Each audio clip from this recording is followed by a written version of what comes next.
ಆಕಾಶವಾಣಿ ಪ್ರದೇಶ ಸಮಾಚಾರ ಓದುತ್ತಿರುವವರು ಆರತಿ ದೇವಶಿಖಾಮಣಿ. ಚಿಕ್ಕಮಗಳೂರು ನಗರದಿಂದ ಶೃಂಗೇರಿ ಸಂಪರ್ಕಿಸುವ ಆಲ್ದೂರು ಬಾಳೆಹೊನ್ನೂರು ರಸ್ತೆಯನ್ನು ಮೇಲ್ದರ್ಜೆಗೇರಿಸಿ ರಾಷ್ಟ್ರೀಯ ಹೆದ್ದಾರಿಯನ್ನಾಗಿ ಪರಿವರ್ತಿಸುವಂತೆ ಕೇಂದ್ರ ಭೂ ಸಾರಿಗೆ ಖಾತೆ ಸಚಿವ ನಿತಿನ್ ಗಡ್ಕರಿ ಅವರಿಗೆ ಮನವಿ ಸಲ್ಲಿಸಿದ್ದಾಗಿ ಉಡುಪಿ ಚಿಕ್ಕಮಗಳೂರು ಸಂಸದ ಕೋಟಾ ಶ್ರೀನಿವಾಸ್ ಪೂಜಾರಿ ತಿಳಿಸಿದ್ದಾರೆ. ನಿತ್ಯ ಶೃಂಗೇರಿ, ಹೊರನಾಡು, ಕುದುರೆಮುಖ, ಆಗುಂಬೆ ಸೇರಿ ಅನೇಕ ಕ್ಷೇತ್ರಗಳಿಗೆ ಜನರು ಆಗಮಿಸುತ್ತಾರೆ. ಸದ್ಯ ರಸ್ತೆ ಹಲವೆಡೆ ಹಾಳಾಗಿದೆ.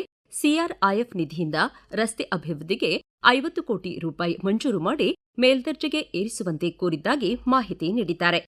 ಮಂಡ್ಯ ಜಿಲ್ಲೆ ಮಳವಳ್ಳಿಯಲ್ಲಿ ಸುತ್ತೂರಿನ ಆದಿ ಜಗದ್ಗುರು ಶ್ರೀ ಶಿವರಾತ್ರಿ ಶಿವಯೋಗಿಗಳ 1066ನೇ ಜಯಂತ್ಯುತ್ಸವ ಇಂದಿನಿಂದ ಆರಂಭವಾಗಲಿದೆ.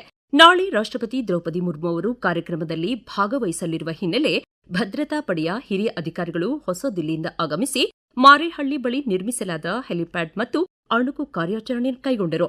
ರಾಷ್ಟ್ರಪತಿಗಳು ಭೇಟಿ ನೀಡುವ ಹಿನ್ನೆಲೆ ಬಿಗಿ ಪೊಲೀಸ್ ಬಂದೋಬಸ್ತ್ ಕಲ್ಪಿಸಲಾಗಿದೆ.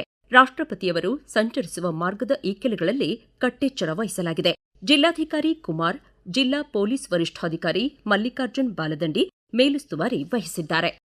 ಬೆಂಗಳೂರಿನಲ್ಲಿ ನಿಧನರಾದ ದಾವಣಗೆರೆ ದಕ್ಷಿಣ ವಿಧಾನಸಭಾ ಕ್ಷೇತ್ರದ ಕಾಂಗ್ರೆಸ್ ಹಿರಿಯ ಶಾಸಕ ಡಾ ಶಾಮನೂರು ಶಿವಶಂಕರಪ್ಪ ಅವರ ಅಂತ್ಯಕ್ರಿಯೆ ದಾವಣಗೆರೆಯಲ್ಲಿ ಇಂದು ಸಂಜೆ ಸಕಲ ಸರ್ಕಾರಿ ಗೌರವಗಳೊಂದಿಗೆ ನಡೆಯಲಿದೆ ಎಂದು ಜಿಲ್ಲಾಧಿಕಾರಿ ಡಾ ಗಂಗಾಧರ ಸ್ವಾಮಿ ತಿಳಿಸಿದ್ದಾರೆ. ಇಂದು ಮಧ್ಯಾಹ್ನದವರೆಗೂ ಸರ್ಕಾರಿ ಪ್ರೌಢಶಾಲಾ ಮೈದಾನದಲ್ಲಿ ಸಾರ್ವಜನಿಕರ ಅಂತಿಮ ದರ್ಶನಕ್ಕೆ ಇಡಲಾಗಿದ್ದು ಸಂಜೆ 4:30 ಸುಮಾರಿಗೆ ಅಂತ್ಯಕ್ರಿಯೆ ನೆರವೇರಲಿದೆ ಎಂದು ಶಾಮನೂರು ಶಿವಶಂಕರಪ್ಪ ಅವರ ಪುತ್ರ ತೋಟಗಾರಿಕಾ ಖಾತೆ ಸಚಿವ ಎಸ್ಎಸ್ ಮಲ್ಲಿಕಾರ್ಜುನ್ ತಿಳಿಸಿದ್ದಾರೆ.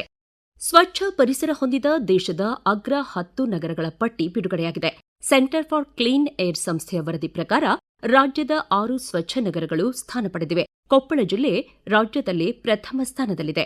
ಕೊಪ್ಪಳ ನಗರಾಭಿವೃದ್ಧಿ ಪ್ರಾಧಿಕಾರ ಮತ್ತು ಅರಣ್ಯ ಇಲಾಖೆಯ ನಗರಸಭೆಯ ಅಧಿಕಾರಿಗಳು ಪರಿಸರವನ್ನು ಸ್ವಚ್ಛವಾಗಿಡಲು ಉತ್ತಮವಾಗಿ ಕಾರ್ಯನಿರ್ವಹಿಸುತ್ತಿದ್ದಾರೆ ಎಂದು ಕೊಪ್ಪಳ ನಗರಾಭಿವೃದ್ಧಿ ಪ್ರಾಧಿಕಾರದ ಅಧ್ಯಕ್ಷರಾದ ಶ್ರೀನಿವಾಸ್ ಗುಪ್ತಾ ಹೇಳಿದ್ದಾರೆ. ಕೊಪ್ಪಳದಲ್ಲಿ ನಗರಾಭಿವೃದ್ಧಿ ಪ್ರಾಧಿಕಾರದಿಂದ ಅನೇಕ ಡೆವಲಪ್ಮೆಂಟ್ಗಳ ಕೆಲಸ ಮಾಡ್ತಾನೆ ಬಂದಿದ್ದೀವಿ. ನಮ್ಮಲ್ಲಿ ಏನು ಕಾನೂನು ಚೌಕಟ್ಟುಗಳು ಏನಿದಾವೆ, ಎನ್ಒಸಿ ಪಡಿಬೇಕು, ಗಾರ್ಡನ್ ಅಭಿವೃದ್ಧಿ ಮಾಡಬೇಕು. ಇನಿಷಿಯಲಿ ಏನಾಗಿರ್ತದೆ, ಬೆಳೆದ ಮೇಲೆ ನಾವು ಕೊಡ್ಬೇಕಂತ ಏನಿಲ್ಲ.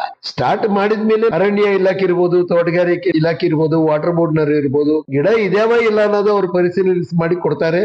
ಗಾರ್ಡನ್ ಸಂಪೂರ್ಣವಾಗಿ ಅಭಿವೃದ್ಧಿ ಆಗಿದೆ ಅನ್ನೋದು ಒಂದು ದಾಖಲಾತಿ. ರೋಡ್ ಡೆವಲಪ್ಮೆಂಟ್ ಆಗಿದೆ ಅನ್ನೋದು PWD ಅವರು ಚೆಕ್ ಮಾಡ್ತಾರೆ. ವಾಟರ್ ಬೋರ್ಡ್ಸ್ ಇವೆಲ್ಲ ಕೂಡ ಎನ್ಒಸಿ ಗಳನ್ನು ಪಡೆದು ನಮ್ಮ ಮೀಟಿಂಗ್ ನಲ್ಲಿ ಇಟ್ಟುಕೊಂಡು ಅಧಿಕೃತವಾಗಿ ಅನುಮೋದನೆ ಕೊಡ್ತೀವಿ.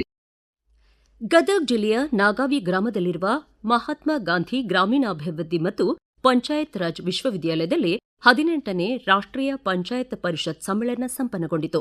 ವಿವಿಧ ಭಾಗಗಳಿಂದ ಆಗಮಿಸಿದ್ದ ಪಂಚಾಯತ್ ರಾಜ್ ಸಂಸ್ಥೆಗಳ ಪ್ರತಿನಿಧಿಗಳು ಹಾಗೂ ಅಭಿವೃದ್ಧಿ ತಜ್ಞರು ವಿಕೇಂದ್ರೀಕರಣ ಮತ್ತು ತಳಮಟ್ಟದ ಪ್ರಜಾಪ್ರಭುತ್ವದ ಭವಿಷ್ಯದ ದಿಕ್ಕುಗಳ ಕುರಿತು ತಮ್ಮ ಚಿಂತನೆಗಳನ್ನು ಹಂಚಿಕೊಂಡರು.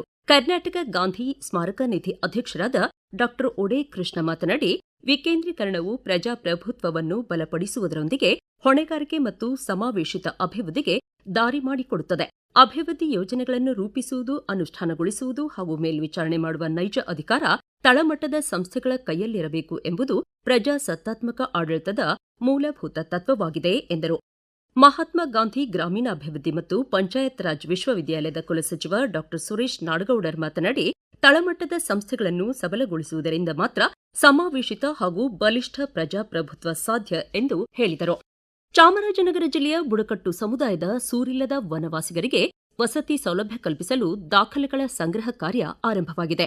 ಮುಖ್ಯಮಂತ್ರಿ ಆದಿವಾಸಿ ಗೃಹ ಭಾಗ್ಯ ಯೋಜನೆಯಡಿ ರಾಜ್ಯ ಪರಿಶಿಷ್ಟ ವರ್ಗಗಳ ಕಲ್ಯಾಣ ಇಲಾಖೆ ಫಲಾನುಭವಿಗಳನ್ನು ಗುರುತಿಸಲು ಕ್ರಮ ಕೈಗೊಂಡಿದೆ. ಸೋಲಿಗ, ಹಸಲರು, ಗೌಡಲು, ಸಿದ್ದಿ, ಕುಡಿಯ, ಮಲೆಕುಡಿಯ, ಕಾಡು ಕುರುಬ, ಇರುಳಿಗ, ಬೆಟ್ಟಕುರುಬ, ಯರವ, ಪಣಿಯನ್ ಇತ್ಯಾದಿ ಸಮುದಾಯಗಳ 6,856 ವಸತಿ ರಹಿತ ಕುಟುಂಬಗಳಿಗೆ ಸೌಲಭ್ಯ ಒದಗಿಸಲು ಕಳೆದ ಸೆಪ್ಟೆಂಬರ್ನಲ್ಲಿ ಸಚಿವ ಸಂಪುಟ ತೀರ್ಮಾನಿಸಿತ್ತು. ಇಲ್ಲಿಗೆ ಪ್ರದೇಶ ಸಮಾಚಾರ ಮುಕ್ತಾಯವಾಯಿತು. ನಮ್ಮ ಮುಂದಿನ ರಾಷ್ಟ್ರೀಯ ವಾರ್ತಾ ಪ್ರಸಾರ 1:10 ನಿಮಿಷಕ್ಕೆ.